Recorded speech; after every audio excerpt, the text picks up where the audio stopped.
very warm welcome. I am Gushin Galan and you're watching Firstpost. In the next few minutes, I get you the top 40 updates from around the world, only here on Fast and Factual. Let's get started. We begin with the latest leg of Indian Prime Minister Narendra Modi's five-nation tour. He arrived in Namibia's capital for an official visit today morning. The Indian Prime Minister received a traditional welcome at the airport. Prime Minister Modi is set to hold bilateral talks with Namibian President to deepen diplomatic and economic cooperation. The visit follows Prime Minister Modi's receipt of Brazil's highest civilian honor. During Prime Minister Modi's Brazil visit, he signed 6 agreements focused on trade, technology and counter-terrorism. An Indian Air Force fighter jet crashed in Churu, Rajasthan, scattering debris across an agricultural land. Local authorities and IAF teams swiftly reached the crash site to assess the situation and begin an investigation into the incident. As per reports, human body parts were found near the crash site. The crash aircraft is reportedly a Jaguar jet. Taiwan commenced its annual Kuang military exercises, incorporating the largest mobilization of reservists to date. The 10-day drills, held concurrently with civilian defense training from July 9th to 18th, include the deployment of newly acquired US high-tech rocket systems. The exercises come amid growing Chinese military pressure as Beijing continues to assert its claim over the self-ruled island. US President Donald Trump expressed dissatisfaction with Russian President Vladimir Putin amid mounting casualties in the ongoing war in Ukraine. Speaking at a cabinet meeting at the White House, Trump stated he was not happy with Putin. He highlighted reports of approximately 7,000 casualties per week due to the war. Trump also indicated that his administration is considering additional sanctions on Moscow in response to the escalating death toll. Ukraine says Russia launched its most extensive missile and drone attack overnight since the war began over 3 years ago. The assault primarily targeted the western regions of the country. The Ukrainian Air Force stated that Russia deployed 728 drones and 13 missiles. It intercepted 711 drones and downed at least 7 missiles. President Volodymyr Zelensky took to social media to condemn the attack, slamming Putin for rebuffing peace efforts. Finland and Lithuania are preparing to begin domestic production of anti-personnel landmines in 2025. They have cited increasing security threats from Russia. Both countries, along with Poland, Latvia and Estonia, have announced their intention to withdraw from the 1997 Ottawa Convention banning such mines. Ukraine has also exited the treaty, aiming to bolster its defense capabilities amid the ongoing war with Russia. Iranian Foreign Minister Abbas Araghchi met with his Saudi Crown Prince Mohammed bin Salman in Jeddah yesterday. The meeting follows a ceasefire between Iran and Israel reached 2 weeks ago. MBS expressed hope that the truce would enhance regional stability and reiterated Saudi Arabia's support for resolving disputes through diplomacy. Araghchi thanked Riyadh for condemning Israel's June 13th airstrikes on Iran. King Charles and French President Emmanuel Macron met yesterday for state dinner. Macron is currently on state visit to the United Kingdom. Speaking at a formal banquet at Windsor Castle, attended by Prime Minister Keir Starmer and other dignitaries, King Charles emphasized the enduring importance of the UK-France alliance amid global threats.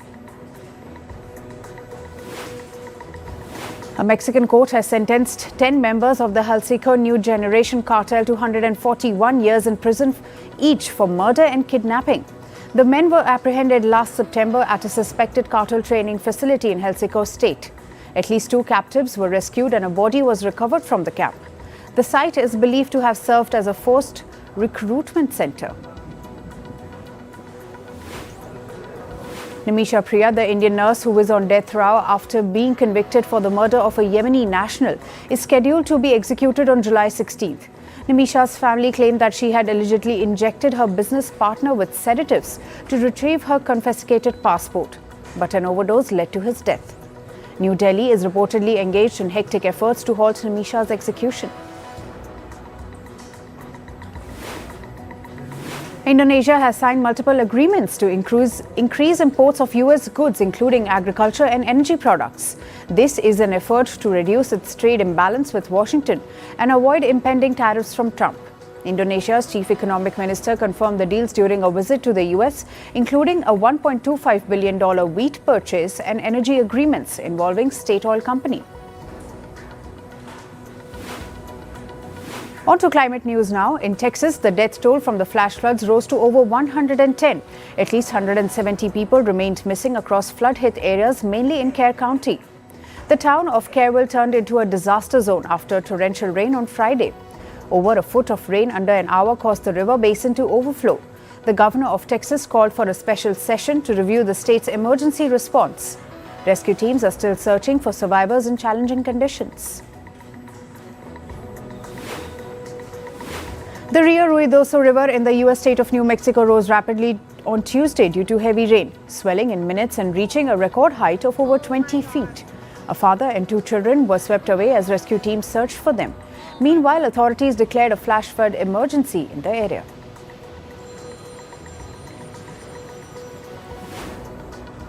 Deadly floods triggered by heavy rainfall swept through China-Nepal border yesterday. At least 8 people lost their lives in the mountain valley disaster. Over 31 others remained missing as rescue teams searched the area. Meanwhile, a key bridge between Nepal and China over the Bhotekoshi River was washed away. Nepal police have rescued at least 57 people so far.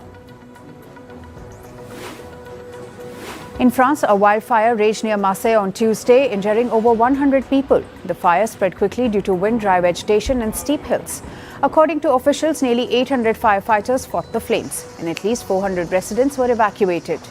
9 firefighters and 22 police officers were among the injured. The blaze forced the temporary closure of the Marseille airport.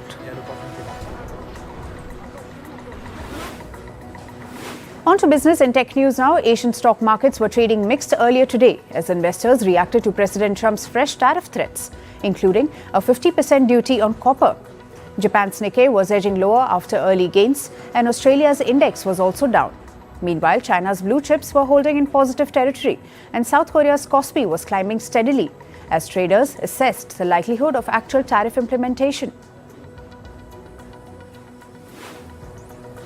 The dollar was trading stronger across the board, hitting a more than 2-week high against the yen after President Trump pledged more trade-related announcements.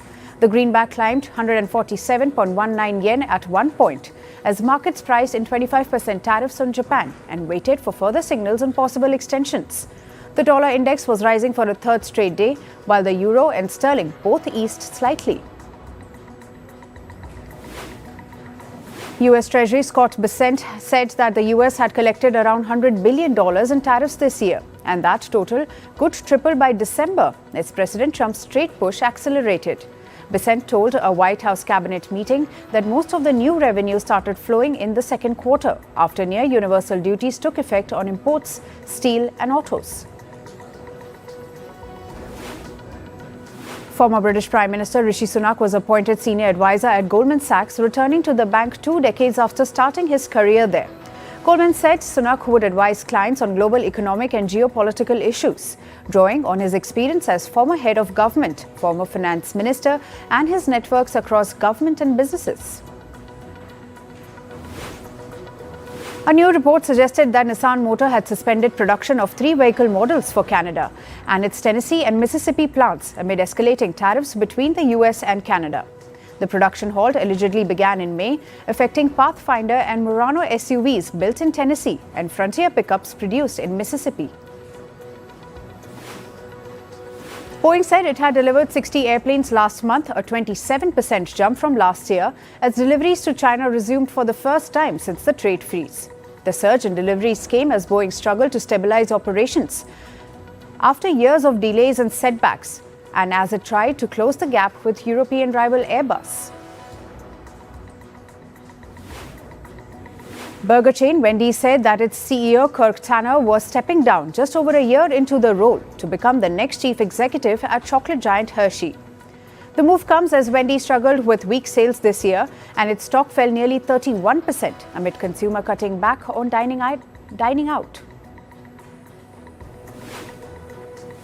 Apple announced that Indian origin Sabir Khan was named the tech giant's chief operating officer, taking over from Jeff Williams in a long-planned succession at the iPhone maker. Khan, who joined Apple nearly 30 years ago, was already serving as Senior Vice President of Operations and will step into the new role later this month. Meta Platforms has reportedly acquired a nearly 3% stake in eyewear giant EssilorLuxottica as part of its expanding push into AI-powered wearable tech. The deal, worth around $3.5 billion, came amid growing consumer interest in smart glasses and followed the success of Meta's Ray-Ban collaborations. Elon Musk's AI chatbot Grok came under fire after posting content with anti-Semitic tropes and praise for Hitler, prompting an outcry from ex-users. The posts, which Grok later removed, included references to anti-white hatred and history's mustache man, along with false claims linking to Jewish users to extremist activism. XAI, the company behind Grok, said it had banned hate speech from future posts and promised to improve training data, following what it called a serious and unintended slip-up. Moving to sports, we begin with football. João Pedro struck twice as Chelsea beat Fluminense 2-0 to reach the Club World Cup final. The Brazilian forward opened the scoring on 18 minutes and netted another just before the hour mark in the last four tie. Chelsea will play either Real Madrid or Paris Saint-Germain in the final. Germany beat the already eliminated Denmark 2-1 to reach the Women's Euro 2025 quarterfinals. Lea Scholler fired the Germany side to victory in the 66th minute as she took her team to breach the 1-1 scoreline. With this, Germany went 6 points up in their Group C and qualified for the quarters with one group game to spare. Sweden beat Poland 3-0 to reach the Euro 2025 quarterfinals. Kosova Aslani and Linda Hurting headed the goals in the second half as the Swedes delivered one of the most dominant performances in the tournament so far. Sweden will meet Germany for their last group level clash on July 12th. Davide Ancelotti, the son of Brazil's football boss Carlo Ancelotti, was named the new coach of Botafogo. The Rio de Janeiro-based club said the 35-year-old has signed the contract with the team until the end of 2026.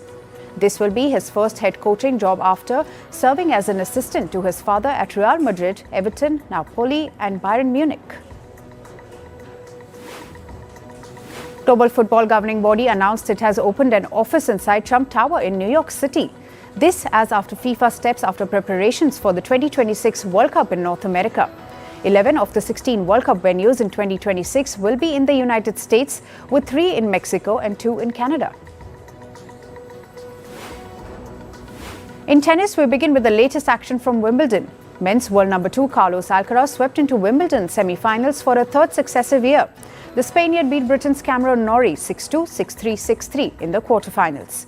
Alcaraz needed just 99 minutes to thrash Norrie in his most commanding performance at Wimbledon so far. Wimbledon's under-fire line technology system suffered another embarrassing malfunction. The latest glitch came during American fifth seed Taylor Fritz's quarterfinal win over Karen Khachanov. A Swedish umpire stopped a point in the opening game of the fourth set when fault was incorrectly called. Taylor Fritz eventually won the clash 6-3, 6-4, 1-6, 7-6, and now he will meet Carlos Alcaraz in the semi-finals. Men's world number 1 Aryna Sabalenka fought back from the brink of a shock Wimbledon exit. The Belarusian reached the Wimbledon semis with a gutsy 4-6, 6-2, 6-4 win against Germany's Laura Siegemund. Sabalenka remains the only one of the top 6 women's seeds still standing at the tournament after 2 weeks of shock exits. And American Amanda Anisimova reached her first Wimbledon semi-final with a 6-1, 7-6 victory over Russian world number 50. Anisimova saved 5 set points in a dramatic second set before finally sealing the win at the 4th time for asking. It was a memorable triumph for the 23-year-old who was hailed as a teenage sensation after reaching the 2019 French Open semi-finals. In cricket, Sri Lanka stormed to a 99-run win over Bangladesh in the third and final ODI at Palakkale. Chasing a target of 286, Bangladesh were bundled out for 186 inside 40 overs. Sri Lanka flexed their bowling muscle as both Dushmanth Chamera and Asita Fernando took 3 wickets each. The 2-1 series win victory caps a remarkable turnaround for Sri Lankan at the 50-over format since their dismissal World Cup campaign in India in 2023. And finally, in entertainment news, Simone Ashley is stepping into the high heels of fashion drama royalty. As per reports, the British actress is joining the cast of The Devil Wears Prada 2 alongside original stars Meryl Streep, Anna Hathaway, Emily Blunt and Stanley Tucci. The sequel will focus on the evolving media landscape and a power struggle between Miranda Priestley and her now powerful former assistant, Emily.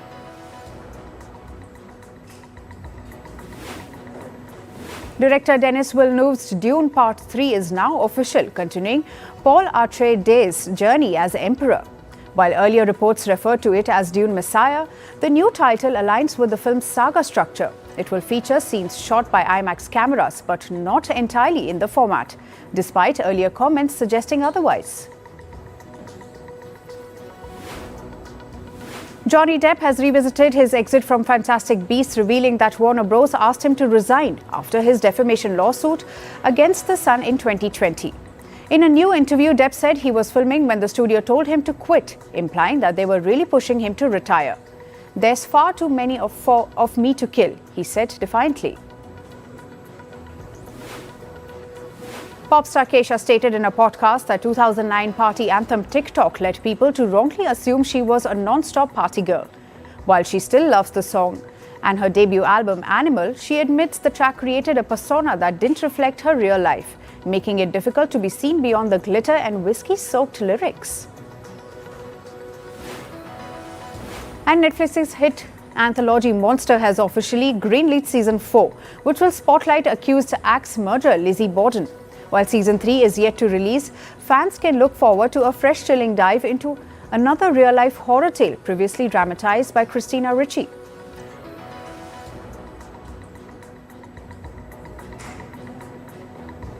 That's all for today. Thank you for joining us. I am Gushin Galan and we'll see you right back here tomorrow. Stay informed and stay tuned to Firstpost.